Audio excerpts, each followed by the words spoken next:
আমি যতদূর জানি যে 18 নম্বর গলি ঠিক মজদুর ভবন অর্জুনের বাসবাস, যেটা মজদুরদের পয়সায় তৈরি হয়েছে এবং এখন তিনি সেটাকে নিজের বাসবাস বানিয়েছেন, সেই মজদুর ভবনের সামনে 18 নম্বর গলি, যেখানে মাইনরিটিরা বেশি বাস করে, সেই মাইনরিটিরা যে বাড়িগুলোতে বাস করে সেই বাড়িগুলো অর্জুন এবং তার আত্মীয়দের নামে আছে।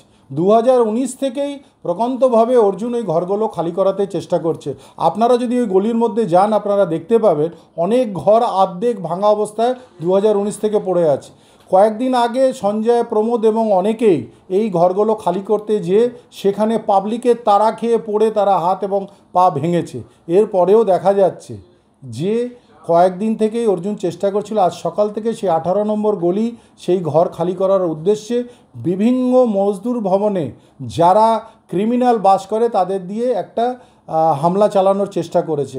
এবং যেহেতু সুনিতা সিং এবং নমিত সিং তাদের মাথার উপরে আছে এবং ওইখানকার কাউন্সিলর, তিনি তাদের সাহায্য করেন, সেই জন্য নমিত সিংকেও এবং তার মাকে অখস্ত গালাগালি করা, তাদের বাড়ির দিকে উদ্দেশ্য করে ইট পাটকেল ছোড়া।